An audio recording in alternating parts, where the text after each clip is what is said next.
Ordinarily, we do a bit of a walkthrough, but given the nature of the installation, we thought it would be a good idea to just bring the conversation upstairs and allow the artists to speak directly about the project and how the various modes and ideas they had, modes of working and ideas that they had coming into this project. I'm Valerie Cassel Oliver. I'm senior curator here at the museum, and it's my great pleasure on behalf of our director and our board of directors to introduce these artists. The primary artist for Whispering Bayou, George Lewis, Carroll Parrott Blue, who's Houston's very own, and Jean-Baptiste, who comes to us via Paris, and then Thomas and Damon on the very end, who ably helped George and Jean-Baptiste to create the amazing installation that we see downstairs. So I just wanted to give a bit of an insight into the genesis of the project. Back in July of last year, Carroll and George came to the museum and told me about this idea they had to bring the sights and sounds of Houston into the museum. And it was, I immediately understood the inherent value of the project that they were talking about. And it was a foregone conclusion that it was the right project for this museum. And then when they told me the background and the history about why this project had come into being, it made it all the more poetic and all the more imperative at this point in time to bring it to the fore. So Carroll and George, I'm going to turn it over to you to talk about just that genesis, that moment in July of 2014 when you came and said, we have this great project. I think at the time it was called Whispering Palms.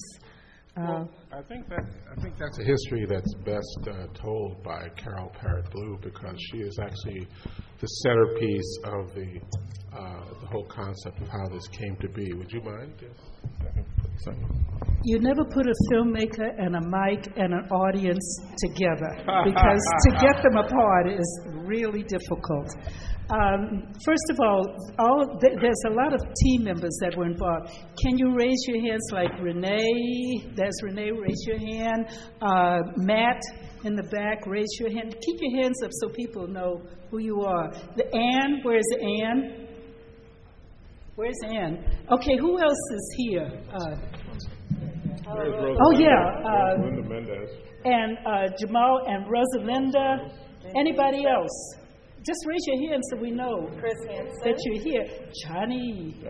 Okay. It was maybe around 12 people that have contributed to this, and I'll get to the beginning in a minute. Okay. But we have about 100 interviews, and I think we're shy of about 50 different languages.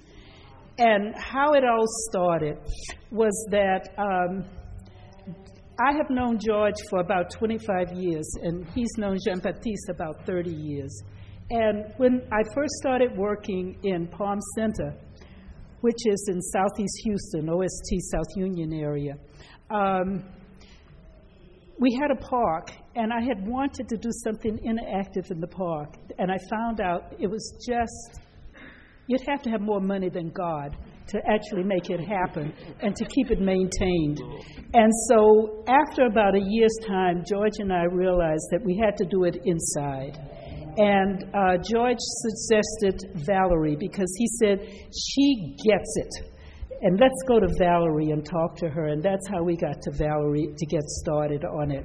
And we finally decided on the Bayou, because the Bayou, first of all, it runs west-east across Houston to the port, and it's the only bayou that is completely accessible. You can walk any part of it.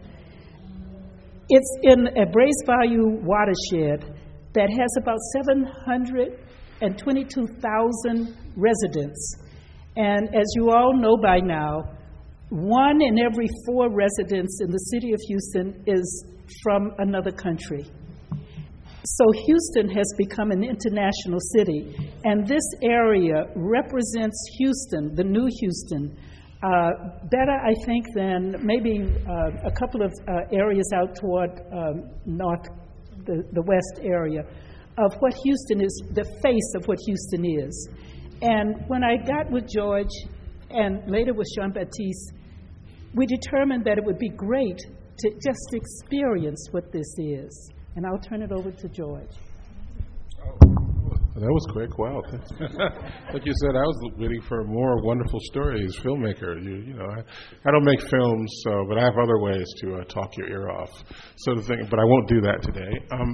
Look, I'm extremely happy to have all of you come here and to experience our artwork. And if you know, whether you know it or not, you were part of a grand artistic experiment. Part of the thing about making these kinds of interactive works is until the people come, you don't really know how the work is going to behave. It might be, you know how it is, kind of like people, you know, they behave one way when you're by yourself and another way in a crowd. So these kinds of artworks do some of the same kinds of things. Let me give you a bit of information about what is going on down there, and about maybe some tips in a way about how you could orient yourself to this kind of piece in case you haven't experienced it before, even if you have. What Whispering Bayou, it's a funny name because I wasn't thinking about whispering. I was thinking more about wisps.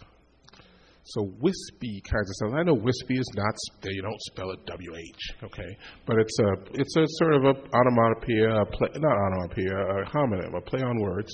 And so the idea is that we wanted to have sound and images appear in sort of wisps, like small little wisps. I think Cecil Taylor has a piece called Tales, 8 Wisps, and when he's playing, it's like, bloop, bloop. It's very wispy. So so that's what you hear when you go inside the piece. Now, that's what you hear if you're not at the opening. And let me tell you why. And here's what I'm going to suggest. I don't know if you have time to do it, but you could. You know, this piece is just like any other art piece. You know, like, and I hate to say it, but, you know, you come to a museum like this, and, you know, a lot of museums you have to be quiet. Like, quiet! You make a sound, shh, quiet, you got to see this, you know. Not in this museum, but you don't have to do that. But if you do, you'll be able to hear what the artwork has to offer, and you'll get a better integration of what you hear with what you see. So if you just close your mouth and check it out, you'll find out amazing things. So I've never been at an art opening in my entire life where nobody says a word and they just walk through and look at the art. But if you had done that, it would have been an incredible experience, like a performance art piece. First of all, people just walking through quietly, nobody says a word, and they pass by. And as you pass in front of one of the screens, and Jean-Baptiste Barrière is going to talk about what happens visually, but I'm going to talk about the sound. When you pass by, when you go up to one of the screens, you know, there's a lot of things going on. It talks back to you. And you saw that, maybe some of you saw those people up there. Those people are part of the 70 or 80 people we interviewed for the project. And a team of local Houston residents with great knowledge and great perspicacity and also a hell of a lot of work went around interviewing people. And we took those interviews and made them the base of the project. So what you're hearing is people are talking about, well, here's what they're talking about. You can download it at whisperingbayou.net. And in fact, if you want to be part of the piece, and this is that part where it says, and you, there are a couple of ways to do that. One way is you could download the interview questions at whisperingbayou.net and then record your own version of what these questions are. Let me tell you what the questions are so you're not surprised. Okay, I've downloaded them just now. Okay, here you go. Were you born in Houston? If you're not, when did you arrive in Houston? And from where? And so we found out we have about 40 different countries that people wrote. It's a huge thing. Were you brought up here? What neighborhoods do you know the best? What are they like? What kind of people live there? Some people, when they interviewed, they said, what do you like best about Houston? That's actually not one of the questions. But people, improvise on the questions. Anyway, what schools did you attend? Where are they located? Is your family active religiously? What denominations? What songs do you like the best? And here's the scary part. Can you sing one or two of them? That's where the music comes from in this installation. It comes from you. You all are singing. You're singing wonderful songs. Who's that woman? That's one of my favorites. She says, "Take me to the King." I said, wow, that's great, man. Or people are singing songs in multiple languages. It's fantastic. What are your favorite kinds of Houston music? Who are your favorite musicians? And then we ask people finally to just say Whispering Bayou in their native language. And so that's where we get a lot of languages. Now, as Carroll Blue, I think she researched and found out that there are at least 100 languages spoken in this city, if not more. I think we got at least half of those. It's not bad. So it's really quite a polyglot place. And so what we find is there's just a lot of things that you can explore. So if you want to do that, just go onto that website and, take about 5 minutes out of your day and tell us what you think. Oh, it's there too. You can see it all right there on that brochure. I had a couple other things I wanted to say, but I think I'm going to leave it for now, except to say that, this art is a lot like other kinds of art. You can perform if you want. You can do this and dance, and the artwork it likes that. If you dance or whatever. But whatever you do, if you just sit there and watch and listen, amazing things will happen because the system can also see that you're sitting there and watching. And it knows the difference, and it will respond differently. So if you just sit there and watch, what Jean-Baptiste Barrière and Thomas Gupfer have created, on the visual side, if you sit there and listen to what me and Damon Holsborn have done on the sound side, if you sit there and you get the overall concept of what Braised Bayou is all about, which filters through that from Carroll Parrott Blue, if you get all that, boy, you will really be doing something. And you don't have to say a word. You can just sit there, don't say a mumbling word. Just sit there and check it out. Anyway, that's what I have to say about it. It's sociable art. What should I add after such a pleasant introduction? Well, I would like just to say that forget about the technique. It's not the question. There is some technology in the background, but we won't speak about that because it's not the subject. The subject of this piece is you, the Houstonians, Houston, and more precisely the life in the bayous, and how the bayous are the melting pot of Houston, and how they can represent not only the past but also the future of Houston. So this piece is conceived as an emotional experience. I want to repeat that because this is all what this is meant to be. You are exploring the space in front of the screen and under the loudspeakers, and depending about the way you move, the paths that you take, about what you do in front of the screen, well, different things are going to happen. A narrative is going to construct, and this narrative will be always different, depending about what you do. So it's a personal path that you are making into the piece, and which is going to develop with you. That's what I call the history mechanism in such a piece. There is a sort of interactive scenario which is making that the piece develops with what you do. And that's why it will be always different. If you come back one or more times, well, every experience will be different.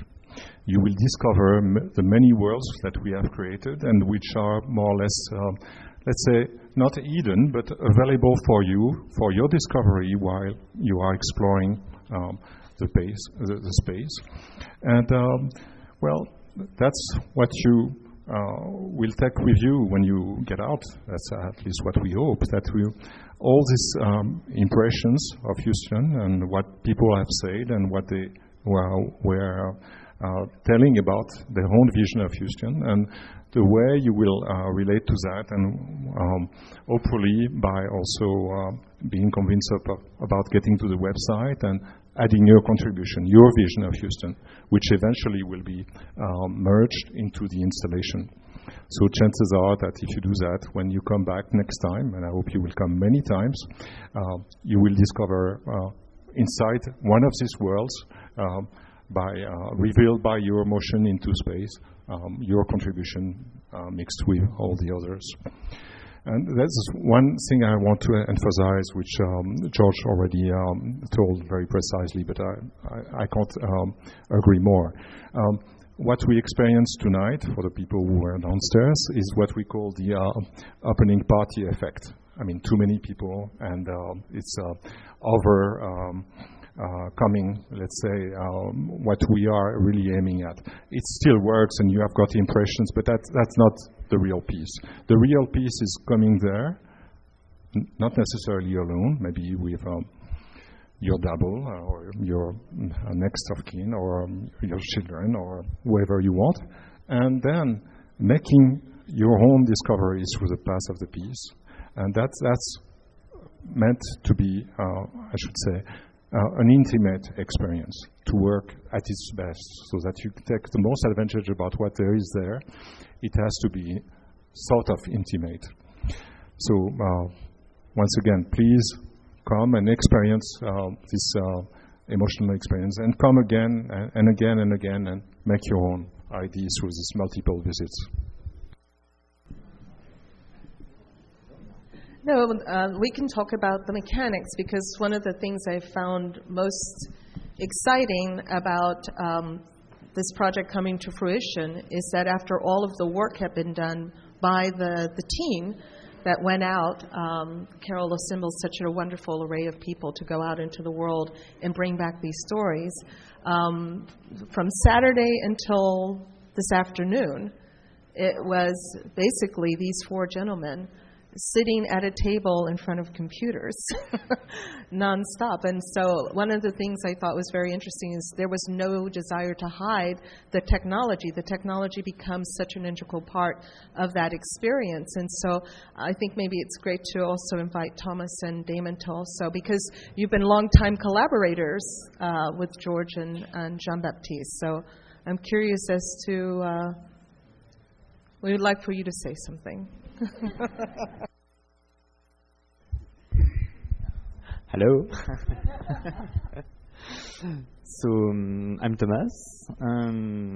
I work with Jean-Baptiste on the video part and all the analysis, and how to find your shadow and how to display your shadow, the different treatment and video effect. But like Jean-Baptiste said, I'm not sure that this is the point to know exactly how we built it, how everything works. It's more about the sensation, your own feeling, your own experience. So I'm not sure that's the right place to explain every detail or hardware techniques about the video part. But for the sound part, Damon. Yeah, I think actually George probably wanted me to talk a little bit about the mobile component. So when you hello, yeah, it's next time you come back when it's a little bit quieter, perhaps it's a little bit tough to deal on this opening night kind of situations. But there's another component that you could use to interact with the space. So in the space, there's 3 video screens. There's 4 speakers set throughout the space, and the video screens will reflect your silhouette, and your actions may be causing sound to move about the space. But in addition to those elements, these days pretty much everybody has a screen and has a speaker sitting in their pocket or in their purse. And so now it was decided to take advantage of that. So there's a mobile component to this. So if you visit whisperingbayou.com on your Android or iPhone, you will get another component of this installation where new sounds will happen. They're related and come from the exhibition, as well as images. And so as you move about the space, the installation itself will be reacting to you, but then you also can take even perhaps a little bit more of an active role by interacting with this piece, that as you shake the phone, as you touch the phone, you will produce new sounds and get maybe a little private show on your own little screen, as well as the not so private sound coming out of your speakers. And so there could be not just 4 speakers, but 6 speakers, 8 speakers, 20 speakers, however many people are in the space. And so when it's a little bit quieter, perhaps you might want to try that out. And of course, you could also then, it's mobile, you could take that with you. So if you want to experience the piece a little bit again tomorrow or the next day, pull out your phone, go whisperingbarrière.com and do it again. I want to try it right now. Melt down the I want to Wi-Fi try it network. right this second. Here it is right here. We're going to see if it really works. If it doesn't, you can blame me. I just typed in whisperingbayou.com, and then it says go, right? And then, let's see, and you get this thing called Personal Bayou. This is Damon's web application. Now it says tap anywhere. It's supposed to load the sounds, but I faked it. I think it's already got the sounds loaded. Whispering, just tap it in and see what happens. Let me see what happens. If I tap anywhere to get started, what you see is stuff like this. You see that?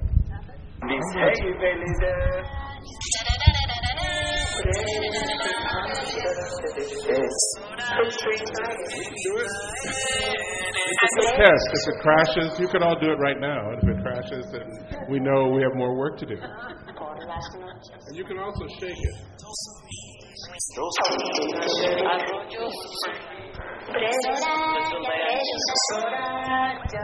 Now the thing is about this is that this is the part of Whispering Bayou that you can take with you.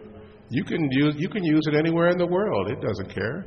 Just your own personal Whispering Bayou installation you can take with you. You can go to you can put it under your pillow. You can use it. Well, don't use it in the car. It's not good. No, do not text in cars. But you can do stuff, and it'll be fantastic. Are we done? Almost. Carroll wants to say something? Okay, I think we're done here, but there's one other thing. Wait, let Carroll speak. Okay, I got it. Hello, everybody, again. What I take away from this whole experience is that citizens are in a position now to help build the 21st century cities. I want you to remember the name Habitat Free. Habitat Free. It's the United Nations that's going to have a conference with citizens from all over the world in Quito, Ecuador in 2016. And the point is to, at this time, have citizens become part of how cities are going to be built.